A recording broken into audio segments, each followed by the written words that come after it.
This is a recording of our virtual professional development presentation titled Africentric Principles and Pedagogy in Early Learning and Childcare Environments. So welcome everyone, and thank you again for joining us. We're really excited to see the response. We now have officially over 100 attendees this afternoon for this professional development session focused on Africentric principles and pedagogy and early learning. So a huge welcome to all of you from myself and our team. My name is Jessie Lee McIsaac. I use she, her pronouns, and I'm an associate professor and Canada Research Chair in the Faculty of Education and the Department of Child and Youth Study at Mount St. Vincent University. I direct the Early Childhood Collaborative Research Center, which led this research in collaboration with a team from the On These Shoulders Research Collaborative at Dalhousie University, the Nova Scotian Community College, and community partners who you will have the opportunity to meet shortly. So before I begin, I do wish to start with a land acknowledgement that we've been using for this project, and a huge thanks to Michelle Short for offering this land acknowledgement to our team for our work together. So I'll start by acknowledging with gratitude that this land, Mi'kma'ki, on which we get to live and participate in community, is the ancestral and unceded territory of the Mi'kmaq. We vow to make a concerted effort every day to allow the spirit of Ubuntu to guide us as we strive to honor and respect the treaties of peace and friendship that cover this territory. We acknowledge and pay homage to the elders past, present, and emerging of the Mi'kmaq community and those of our African Nova Scotian community as well. We acknowledge and offer gratitude for our ancestors and for those of our Alnu brothers and sisters for their spiritual guidance even now. We acknowledge that I am because we are all treaty people. So our intention for today, we are so, like I said, grateful for your time, an hour and a half with you this afternoon to talk about what we've learned in our research project, and also to engage you all in a discussion about the stories that were shared and what that means for you as leaders in early childhood education. This is our intention of what we'll be going through today. So I've started by giving the land acknowledgement. I'll give some introductory remarks, situate our work, and then we'll talk about the goals of the research that we did, talk about our process of photo voice, and importantly, the participant stories, and go through some recommendations that were developed in collaboration with our participants. We will be having a small group discussion for the second portion of our presentation. We are going to work on putting people into groups throughout the presentation portion, just so we're ready to go near the end of the presentation, and you can be launched into the team's breakout rooms. But we did want to mention and acknowledge that we're creating a circle of support for Black and African Nova Scotian educators or other leaders that are joining. The safety of those joining who have lived experience as a Black and African Nova Scotian person is really important and central to the work that we did in the research, and also really importantly in the discussion today. And we really want to acknowledge the emotional labor of our Black educators in conversations around anti-Black racism. And as such, we want to offer this circle of support for anyone that identifies as Black or African Nova Scotian during the small group discussion, so that you have safety with one another and can be in conversation with one another. That is your choice. You can choose that. And if you'd like that to be your option, if you know now, you can just put that in the chat or email us at crcearlychildhood@msvu.ca, and we'll be sure to place you in that group. I really wanted to emphasize that circle of support in this work with one another. The intention for the small group discussion is to give you an opportunity to reflect upon the stories that you've heard with other participants in this session, with the goal really just to have conversation with one another. There's no homework that you're going to be doing where you have to report back everything that you've said. An opportunity to really engage in reflection and think about the actions that perhaps these stories might inspire you to think about in your work as ECE leaders. We'll do a bit of reporting back of anything really important that you wanted to mention to the larger group, and see if there's any larger questions as well as we close the session. That's our intention, and we're looking forward to this journey with you all. So our team, I am so honored and privileged to be the one speaking right now, but I am one person in a larger group of a team who really made this group possible. As I mentioned, I'm situated at the Mount. My colleague, Dr. Barb Hamilton Hinch, I'm not sure if Barb is here. If you are, Barb, feel free to introduce yourself. Not hearing her. So Barbara is an associate professor and leads the On These Shoulders Research Collaborative at Dalhousie University. We also have Crystal Watson, who's a PhD student at Dalhousie University. I don't see Crystal there on the participant list yet, but Crystal has really been instrumental in supporting this work and her research as well, focusing on the experiences of Black girls in leisure, really important. And I look forward for her to have the opportunity to share the results with you all. I know I did see some of our community partners and our community researchers on the call. Justin, are you there? Hi, I'm Justin. I am the faculty of the Africentric Early Childhood Program at NSCC. Thanks, Justin. Thank Michelle, you. I think I saw you. Hi, everyone. So I'm Moshella Short. I'm currently serving as faculty for ACLO ALP at ACLE NSCC. Thank you, Michelle. Melina? And it's nice to see folks on this afternoon. My name is Melina, and I'm currently an ECDC here at the Department of Education and Childhood Development. And previous to this role, I was working at the ECCRC with Jessie Lee and supporting this project. Kiara? Hi, I'm Kiara. I'm the research assistant that worked on this project, and I'll also be presenting a little bit later on. Trina, I think I saw you there. Hi, I'm Fraser, Executive Director of East Preston Daycare and Family Resource Center, and I'm also the cultural support for the eCampus Afrocentric ECE program. And it's been a blessing to be able to watch all of this hard work that's happening. Thanks, Trina. Anne? Hello, everybody. My name is Anne Briscombe. I'm the lead faculty for Africentric eCampus program. I'm just doing what Justin is doing, but online, and I work very closely with Trina, and it's been amazing to be part of this project as well. Thanks, Anne. And Carrie, are you there? I am. Hello, everyone. Welcome, everyone. I'm Carrie Johnson, Provincial Director of the YWCA. Very happy for this project. Thank you so much, Carrie. And Tara Keener. Hi, I'm Tara Keener. I'm the Dean for the School of Access Education and Language at NSCC, and early childhood education is in our school, and this has been an amazing project, and so I'm really excited of the turnout for this. This is amazing. It is. Oh, I'm so glad you're here, Tara. Wonderful. Well, thank you all for saying hello to our community partners. This research, we used a participatory action research methodology, which I'll tell you a bit more about. But community partnerships are really key to that work. And we engage this group of our community network group, our community partners throughout the research process. We had community researchers, Justin and Moshella, co-facilitate the workshops with our participants alongside of the research team. And really importantly, their rapport, our community partners rapport, and our community researchers and Justin and Moshella, their relationship and rapport with the participants was so invaluable to ensure safety among our participants throughout the research journey.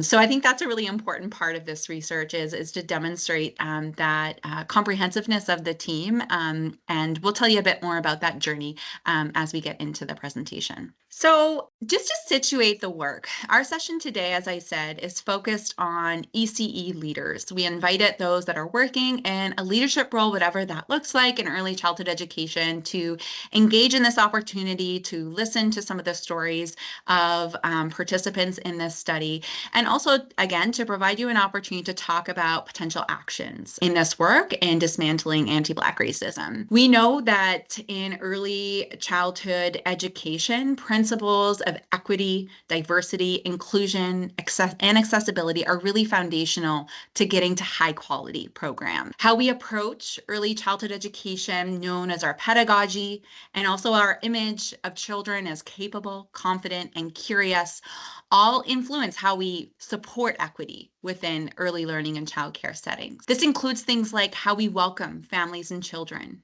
into our programs and how we value the expertise of our early childhood educators. It's also about how we have meaningful and intentional programming and conversations that really elicit and deepen children's and adults' critical thinking on social justice. So that's really what the essence of what this project is going to be focused on. Our team has had the opportunity to do some research in this area. already. The focus on equity is especially important for us in Nova Scotia, given the history of systemic racism and discrimination. Nova Scotia is home to the largest Black population in Canada, with families arriving more than 400 years ago. African Nova Scotians describe themselves as descendants of Black loyalists, Jamaican Maroons, and Black refugees, and Caribbean workers that settled in Cape Breton. The generational roots of African Nova Scotians is critically important to mention here in Nova Scotia, with statistics suggesting that over 77% of African Nova Scotians have resided here in Nova Scotia for 3 or more generations. That's over 400 years, with roots in 52 identified African Nova Scotian communities. And African Nova Scotian peoples have faced countless mistreatment, marginalization over their histories. African Nova Scotian peoples are not afforded the royalties for their longstanding contributions, and instead, historically, they've faced generational racism and discrimination that is ingrained into our social systems. Consequently, these communities have also faced challenges around support for children within early learning and childcare. There's a lot of research on the concept of racism, but there wasn't a lot known about what the experiences were of Black children and of early childhood educators here in Nova Scotia. And our team a few years ago tried to start to identify some evidence and build some evidence in this area.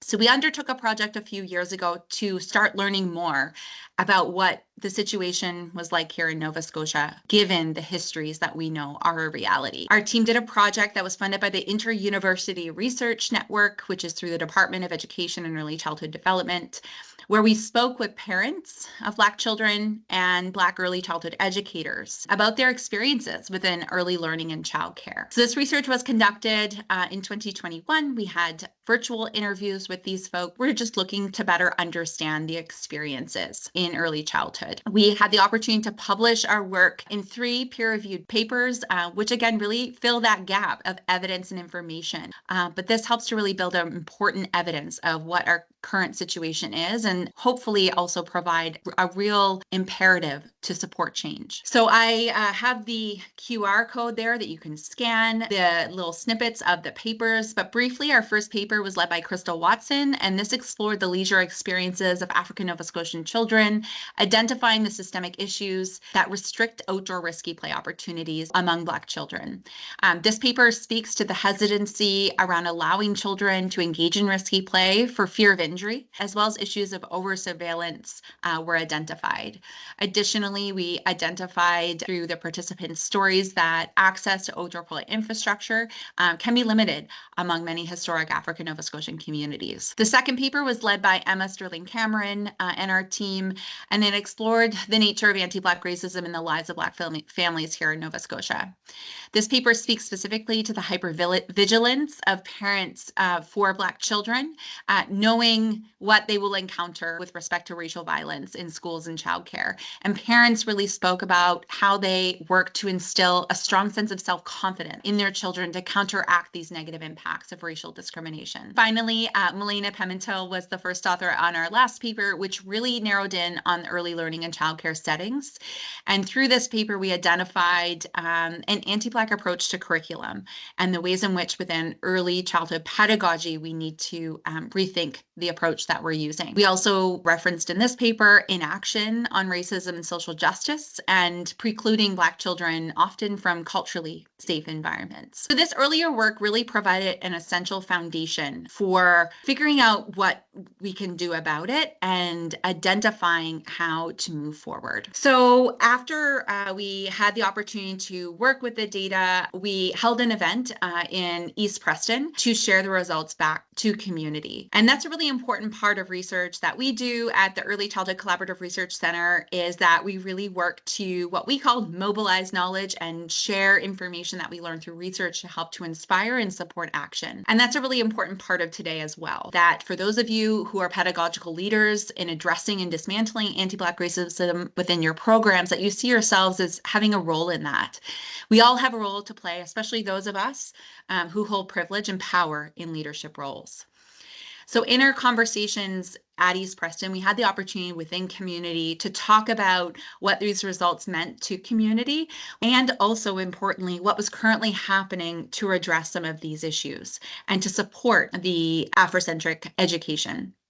And one of the things that was identified in the event was the community asset that was being implemented just at the time of the event, which was the Africentric Early Childhood Education Diploma Program within the community college. And that was really identified as a real asset that's bringing strength to the early learning and childcare setting in Nova Scotia. Research suggests that reconnecting and reclaiming Black people to African ways of knowing, or Africentrism, can support cultural safety for Black children and educators and counter negative messages of Black inferiority and inaccurate historical representations of Black people. And so in this, we identified this as something happening that we wanted to learn more about. And we're so privileged to have many of the instructors in the program here as they introduce themselves that are really a core part of this future for Black and African Nova Scotian early childhood educators. And the idea for this research to study the experiences of past students from this program really came from the instructors themselves. It was Justin that came to me after a presentation we did with the cohort that said, I wonder what it's going to be like for these students after they graduate. So the key question we had in this research was how Afrocentric practice that's learned within this cohort would be supported in the sector. And I'm just going to pause here for a moment to see if any of the instructors in the program, Justin, Moshella, or Anne, or Trina, Carrie, if anyone wants to say more about what this Afrocentric ECE diploma program means. Yes, I'll start and then I'll pass on to the next person because they're all here, all the instructors are here. My experience was really having the opportunity to bring culture into the classroom. For example, for one of the courses, we're talking about food. How do you incorporate food as well as culture, as well as following Canada Food Guide when you're creating a menu for children? And that was really interesting to tap into historical experiences of the Africentric cookbook. There's a book out there that's on the menu and the meals that were created.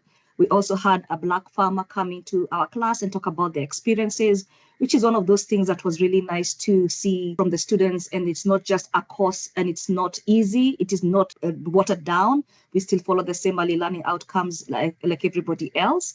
And it was a really good process. And we were teaching during the pandemic. So that was another experience which was mind-blowing because nobody knew what was happening. So I'm going to pass into Justin and then they'll pass into the other instructors. Thanks, Anne. Hello. I think it's a sense of community and a sense of place because there's a lot of things that we learn in school that we don't actually get taught until now. And so we're learning about our history through each other because all of us are bringing a sense of community. So we bring that all together in that space and it's become so exciting to be there because we're learning from each other. So I think that's my biggest takeaway because we're now in our third cohort in person. So that's a huge, exciting thing. Absolutely. Thanks, Justin. I can go next. Thanks. The cohort for me, just like Justin said, it's just giving that sense of community, but also providing safe space for those educators to have those discussions that, as we know, going through, definitely I know, going through the ECE course, there was never an instructor that looked like me. I never felt comfortable being able to speak within the classroom. So being able to provide that space and have those conversations on topics where they've never been talked about like that in great depth, and the perspective that we have in our lived experiences and the trauma that the students bring and that we bring as well. And as ECEs, I've taught health and safety, and that's one of my courses I love to teach. And we look at it in a different perspective. What does that look like for our Black children when ECEs may call child protective services? What happens to our families are a little different than what would happen to others. So having those kind of conversations and bringing those aspects to life. Thanks so much, Carrie. Same thing with what everybody else has already said, but also like I just wrote down a few things and I said, this opportunity that even for us as faculty that NSCC have allowed us to be given an opportunity to come and stand in front of a classroom. Even for some of us, going back to school ourselves to obtain our teaching diplomas and degrees. But for me, it was the part of being family, the hands-on experience of being able to share what I've gone through being in the field. Miss Carey had said the fact of never even seeing teachers who look like us in front of the class, and then realizing that now, we are actually those teachers that we didn't get to see years ago. And again, the biggest thing is family, the hands-on learning, and the opportunity. And I'll tell you, I've witnessed friendships. I don't even know if I want to use the word friendship. I'd rather use the word family. I have witnessed families be created. I have witnessed, because of all the different cohorts and now all of the different Black early childhood educators in our centers across Nova Scotia, I've heard from families the excitement when they walk into the door in centers that may never have had Black educators, now having those Black educators within their walls. So it's been a blessing all around. And then if I can say something just in regards to all of the research that's been going on, the fact that you all came back to us, you came into community, you shared the outcome of the research. That's something that is often lacking when research happens, but you came back, you shared the outcome. We've witnessed, like through the pictures, through everything, we've seen successes. Thank you, Trina, so much. Moshella, did you want to add anything? Yeah, I'd like to add something. When I started with the ECE Accelerated program, I have to admit, I was like, will my experiences and perspective not be better used in general cohort? And then I had this incredible opportunity to be with our Black ECEs. And I think two things, and I see it even now with my ALP group, that is really key in terms of the benefits of these programs. The first is that we had the ability to show these students that they were bringing something of value from the start.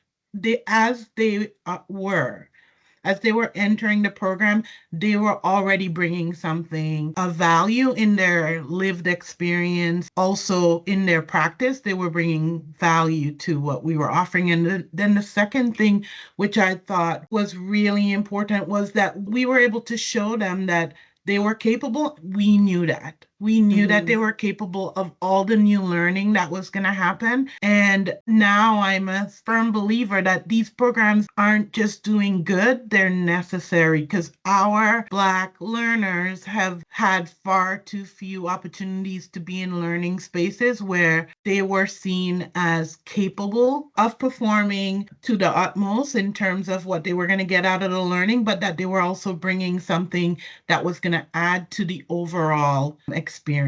Thank you, Moshella. Thank you all for sharing. I think that's so important, and I especially appreciate it because I'm not sure I warned you, any of you, that I wanted to give you the opportunity to do that. So I really appreciate you all chiming in on the spot there. And I think that's great inspiration for jumping right in to talking about the project that we did. So as I mentioned, the work was really inspired by questions that the instructors had about, so we're creating this safe space. What happens when they graduate? So the goal of the study was to understand how graduates of the Africentric EC program are implementing this Africentric principle and pedagogy in early learning environments, and also the supports that they need. So we used objectives that align with photo voice methodology, and I'll tell you a bit more about that, where we really were trying to provide an opportunity for our participants to have the chance to continue their learning with one another, to record and reflect on their experiences within programs, to really provide an opportunity to engage in dialogue with one another about their programs post-graduation, and also to, as a learning opportunity, to build additional confidence and skills through using what we call visual methods, using photos to voice their experiences. So that was the idea of this project and what we aimed to do. Participants had to be currently working within an early learning and childcare environment development with children between the ages of 3 months to 6 years. So within regulated childcare, pre-primary, a family childcare environment, or before and after school program. You can see here who in the end was able to participate. We had a total of 12 participants in the study who took part in a series of workshops. You can see the range of experience, and there were some in the accelerated online cohort and in person, and 3 were working within a historic African Nova Scotian community, and the others were working in other communities in Nova Scotia. The participants were incredible. Their dedication to this research and their commitment week after week of coming back with intention was probably one of the best experiences for myself as a researcher to be engaged with these folks. Their commitment, their connection with one another, and how they built on each other's experiences and valued each other's work was just, it was an incredible initiative to be a part of. And I'm just so excited to get into those results here in a couple slides. So I've mentioned that photo voice is the methodology that we use. It is a form of what we call in research participatory action research methodology, which essentially just means that the participants themselves are very much a part of the different aspects of the research. So as Trina mentioned, coming back to community was something that we've done, and it's a part of what we do here at the ECCRC and a lot of our projects. But in this project in particular, participants and community partners were engaged at the very outset of the work in establishing the research question to the end of when we shared the results. And that engagement of participants is a really important part, and also provides participants the opportunity to really own the research and to really lead with ensuring that the results that are reported are from their experiences directly, and that the researchers aren't getting in the way of interpreting their lived experience. So Photo Voice really allows participants to be a part of that co-creation, reflection, and engagement throughout the research process.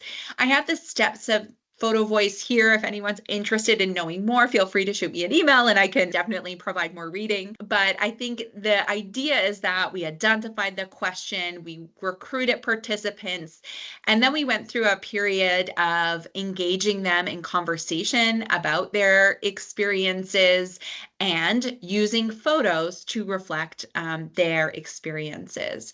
So participants had the opportunity in between workshops. So we did one workshop at the end of May last year where we brainstormed some ideas, and then they went away and took some photos of their practice and brought those photos back into the next workshop to use those as an inspiration for discussion. And then those photos that they brought back, during the conversation, worked on grouping what some common ideas were that they as a collective were talking about with respect to these experiences that they were all having. So they were a part of both data collection, so they took photos about their experiences, and then they were a part of the analytical process. So they actually helped to make meaning of the stories that they were sharing, which again is a really important function of participatory action research.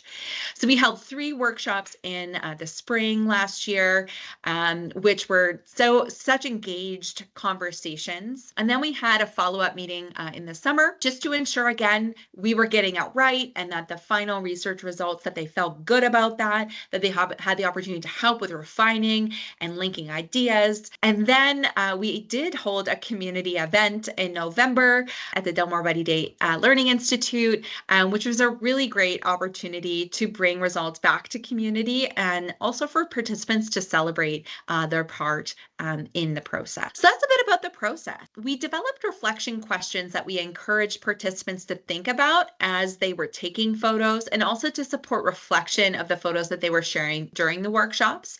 And those 2 reflection questions were, how do you apply Africentric principles and pedagogy in your practice? And what has been the response from others that you work with? So it could be colleagues, with children, with families. So really importantly at the outset, before I hand it off to Kiara to share a bit more, participants shared that photos were a regular part of what they were doing. And I'm sure all of you working in early childhood education can attest to that as well. They document children's learning experiences, photos for our participants. They mentioned that photos provided an opportunity to help make children and families in their program feel safe and represent a sense of belonging for them. Some Programs had family walls and encouraged families to bring in photos that children could access throughout the day as a sense of comfort. And really important as well, when we were first talking about what Afrocentric principles and pedagogy look like for participants, that participants said that they understood what it felt like not to be included. So as a result, their Afrocentric practice was to be intentional about ensuring a reflection of all children in their environment because of this experience. And this quote here really reflects that. From an Afrocentric lens, it's being diverse. We want to make sure that everyone is represented. So that's a really important thread throughout the stories that will be shared. The next slide here represents the overall themes that were developed by participants that their stories were reflected through. I'm going to give you an overview of these themes, and then I'm going to pass it along to Kiara, who will take you through each of the themes in a bit of a deeper reflection. So at the core here, we have I am the foundation. So at its core, participants refer to themselves as the foundation for creating culturally safe, responsive, and anti-racist early learning environments. Their pre-service training centered on Afrocentricity, and this was critical to their practice and affirmed their Black identity as the vehicle to drive change in the early childhood sector. The next theme was our cultural identity. Participants acknowledged that representation through themselves and in the intentional selection of materials and resources communicated messages to Black and racialized children and their families that I see you. Self-expression is in the red. Participants discussed how their Afrocentric approach allowed them to freely express and explore their cultural identity, enabling them as educators to show up as their authentic self and not conform to the dominant white culture. Connection is in yellow. The ability to connect to safe space, culture, and nature and self was central to the participants' ability to implement Afrocentric principles and pedagogy. And this connection allowed participants to offer children learning experiences that give voice and language specifically around racial and social justice to enable a practice of cultural advocacy in their early learning environment. And then finally, support in the green. Participants discussed receiving support from those in early learning programs from families and the wider community, but also a lack of support, sometimes from program administrators, which influence trust. So now I'm going to pass it to Kiara, who will walk you through the rest of the themes in greater detail. Yeah, so we mentioned we'll break down each of them. So the first one is starting with I'm the Foundation, which participants described reflects their role as African Nova Scotian and Black ECEs applying Afrocentric principles and pedagogy to their work environments. This is reflected in the photo on the right, where a participant sits at the water to bring comfort and to ground herself. Oftentimes, participants noted that they drive conversations and action-related initiatives to create early learning environments that are diverse, inclusive, and culturally responsive. Participants emphasized that their ongoing efforts to create such environments occurred whether they had other support or not within their programs, as they felt a sense of responsibility and emphasized the presence in programs as foundational. The photo and quote at the bottom reflects this expectation felt by Black educator to take initiative as they did not feel it would be taken by other coworkers. So on the next slide, breaking down what it means to have that cultural identity, participants highlighted that their identity as African Nova Scotian and Black ECEs influenced their selection of materials and resources for children in their early learning environments. Participants fostered a sense of belonging among children and their families in their programs by intentionally picking materials that reflect diversity both within the classroom as well as outside. And it also should be noted that that kind of looked like, even if that identity wasn't in their space at all, still exposing the children to that identity. So when they are in the real world, they kind of understand. The photo and quote on this page reflects how educators incorporate their own cultural identity into their practice within things like hopscotch and Afrobeats. So the self-expression pillar, participants discussed that their Afrocentric practice was a form of resistance against the Eurocentric approach to early childhood. Through their self-expression, educators were able to challenge harmful stereotypes of Black identity. Participants also encouraged children to safely express themselves through play with invitation and provocation. Participants used materials and resources as an opportunity for conversations about difficult concepts with children. In some cases, such as the quote and photo on this page, participants reflected on their intersecting identities between race and the 2S LGBTQIA community. These educators acknowledged that when they could show up as their authentic selves, it served as a model for children and families. Participants also discussed experiences across communities where sometimes this authenticity was welcomed and other times it was pushed back as a result of different family values and beliefs. So the next few slides will be breaking down the connection with safe space, nature, and culture. So participants acknowledged that creating a safe space for all children and families was important. Participants did this through building connection with children, for example, like the photo and quote here illustrates, reading stories as a common way to build understanding about topics of culture and race. The quote at the bottom highlights how participants reflect that practicing Afrocentric principles and pedagogy is including all cultures and identities due to knowing what it's like to not have your culture seen and heard. This not only allowed African Nova Scotian and Black children to see themselves represented positively, but also with Indigenous, children of color, and white children as well. On the next slide, some examples of how they could build the connection with children in their programs would be integrating everyday life into play and seeing how children would use those materials.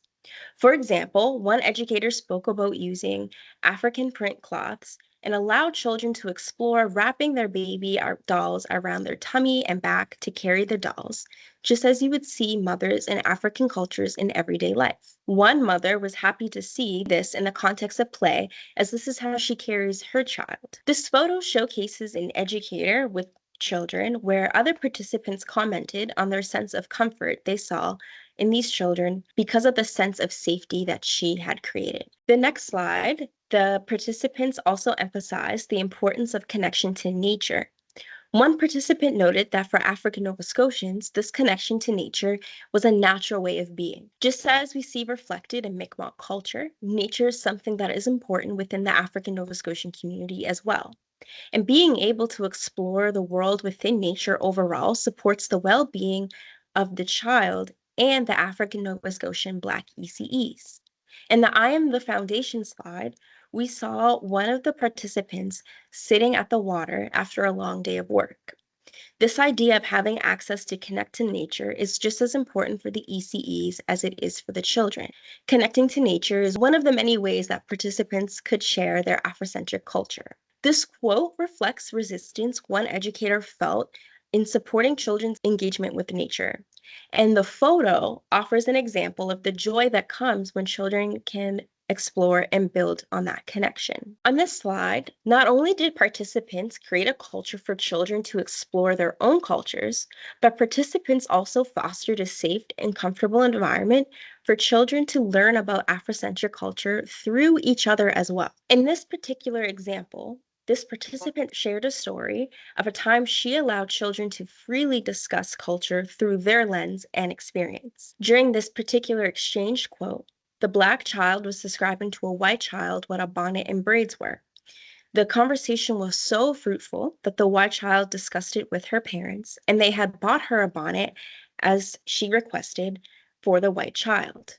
This child was so excited to bond what they have learned that she came back very happy to share with her Black friend that she had also bought a bonnet. And on the last side, we're speaking to the support. Participants highlighted the urgency in having support to implement Afrocentric practice from families, coworkers, and especially the administrators of the program. As we can see in this photo and quote, a participant highlighted the pushback they received from their coworkers for allowing children to get messy and paint outside. What those coworkers did not account for was how through getting messy allowed creativity to the point of sharing culture. As you can see, these two girls here are from India. When their mother came to pick them up, seeing the girls and other children playing around with the paint outdoors reminded her of Holi because of the festival of colors that take place during this time.